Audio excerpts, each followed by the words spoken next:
Hello and welcome. I am the Suit&Tie Dip&ChewGuy, and this is the 21st video of the Euro Snus playlist.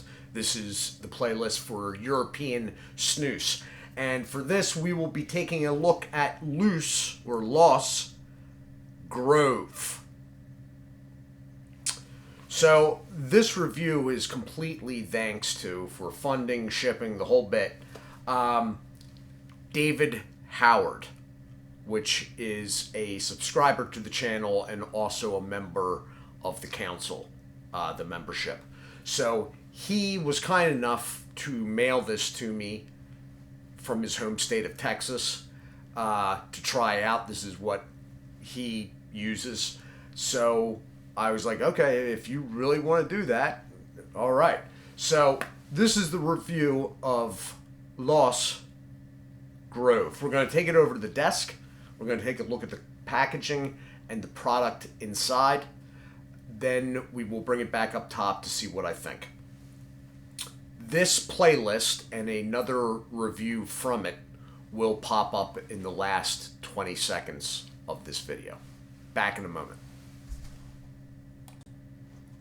Okay, and here we are. So you are looking at a bronze-colored plastic lid. It's got a inset top, or if you'd rather, a very large boxed rim. The product's name is on it. There is no catch lid on this. They do not put those on loose snus products. Going around to the side, you have a warning label. You have the strength. Now, keep in mind, when you see this, it's 2 filled in out of 4. Medium strength. Now, that's a little bit different when it comes to Swedish snus. They have some really strong stuff all across their market.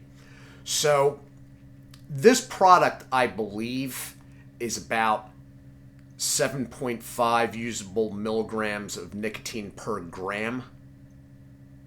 All right? Which puts it a hair under Kodiak Wintergreen.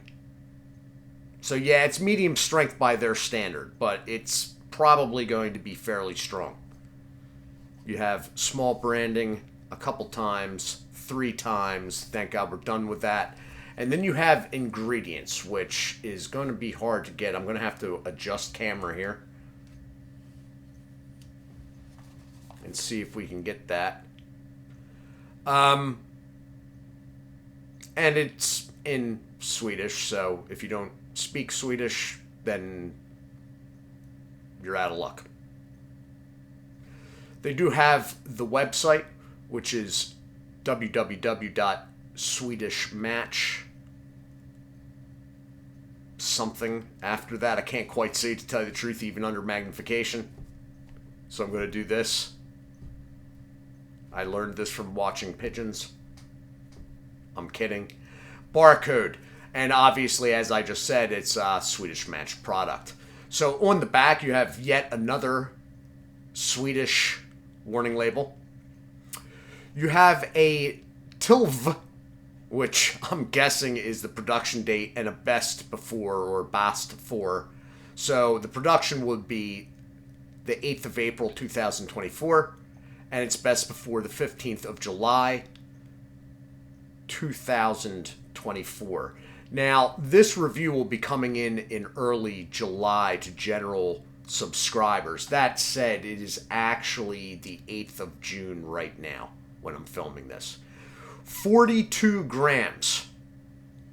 That is a bit more than a standard can of dip, and the packaging is actually slightly larger. I'll show you.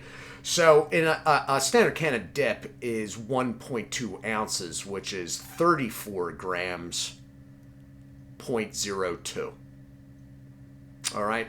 Now, if you're looking at this and haven't seen the other loose reviews, you will start wondering what you're looking at can-wise here. That is a fiberboard can. They do theirs in white. Most of the loose products are in fiberboard. And this one is odd because it gets wider at the bottom. So what you're seeing here is the lid fitting over the top, sort of in the way a Copenhagen snuff lid fits over the top. That's the side of the can, but then it bounces out down here at the bottom. In relation to a standard dip can, it is slightly larger.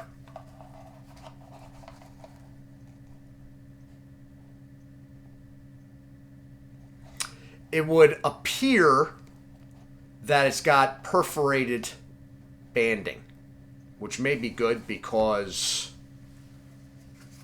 I actually had pulled out the X-Acto knife in case there was a problem. So we're going to open it up right now. We're going to open it up right now. You will open and you will do it now. Kidding.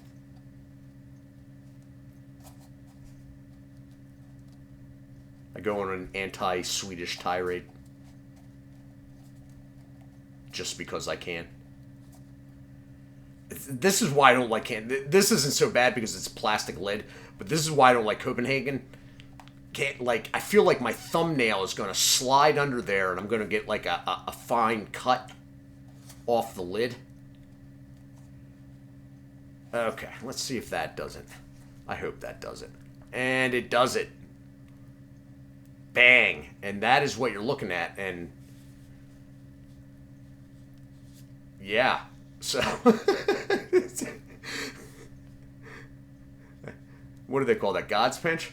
God got greedy. No, I'm kidding. Anyway, so it's sort of like a puck, as you can see. It's hard because it's very dark.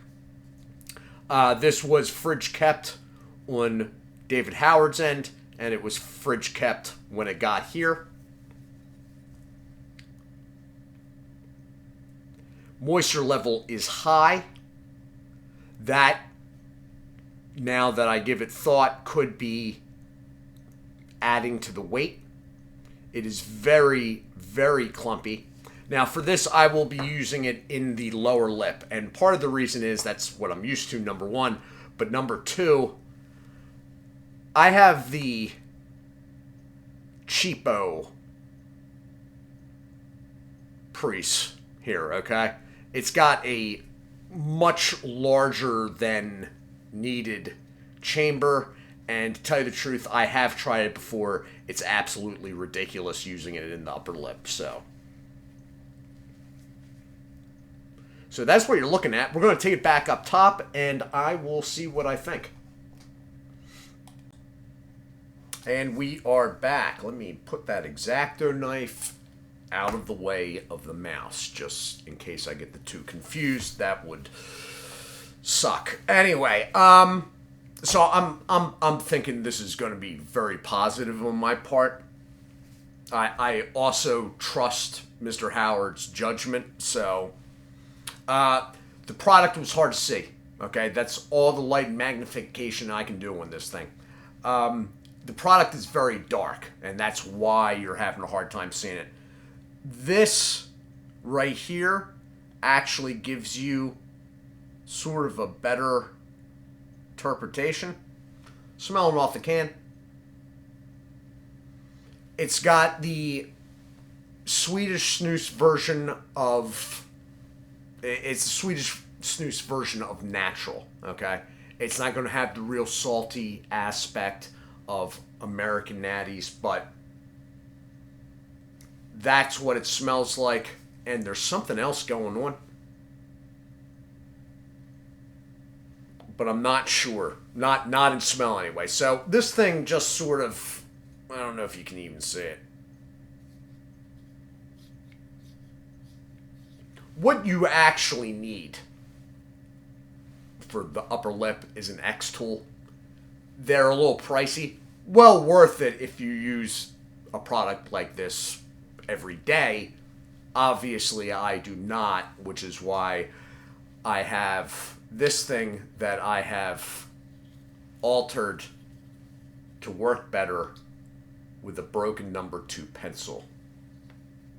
Because that's who I am. So I'm opening the chamber up. I'm sticking it in. I'm bringing it out. I'm injecting it into my bottom lip. So I don't know if I can get this on camera for you guys, actually. Wow, that is some heavy stuff going through there. Good grief. I don't think I even need to compact that. Holy cow. Okay.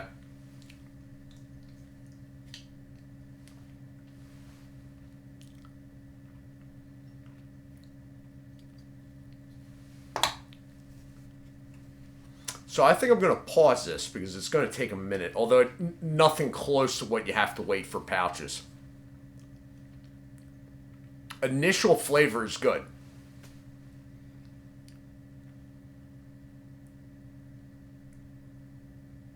There's something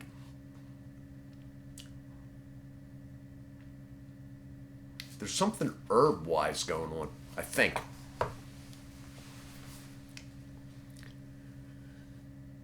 And you know what? We'll just skip that pause because the flavor's coming through right off the bat.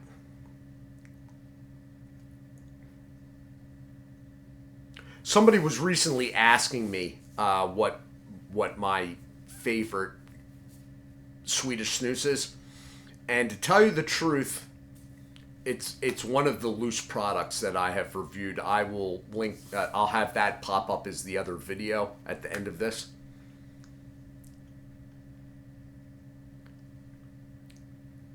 So this isn't going to juice up like dip. It's not meant to.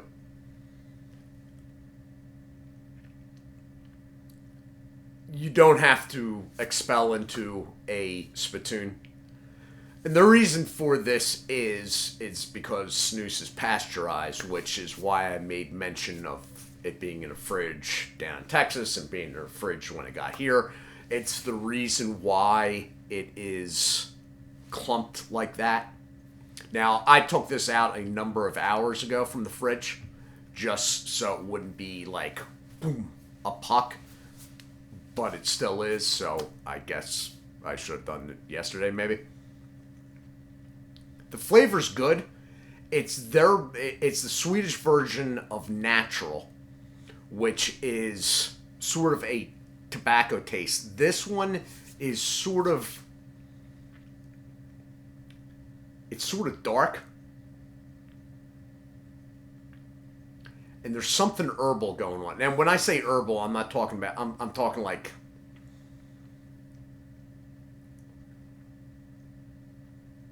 it's like some sort of garden herbs. I'm really not sure. But there is something there. And it's a positive thing. It's good. I can feel the nicotine. The nicotine's there. Now, obviously, this is not as big as I put dip in, but there's probably at least 2 or 3 grams with this thing all the way open. The nicotine is present. It's nothing out of control, but it is present. I can feel it.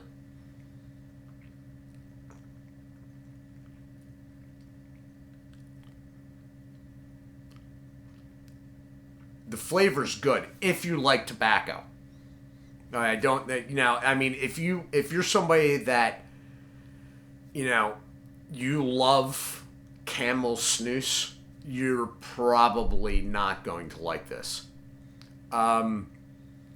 If you like the real salty aspect of Copenhagen snuff, you're not going to get the salty. You may like the flavor, but you're not going to get that. Don't expect the salty aspect.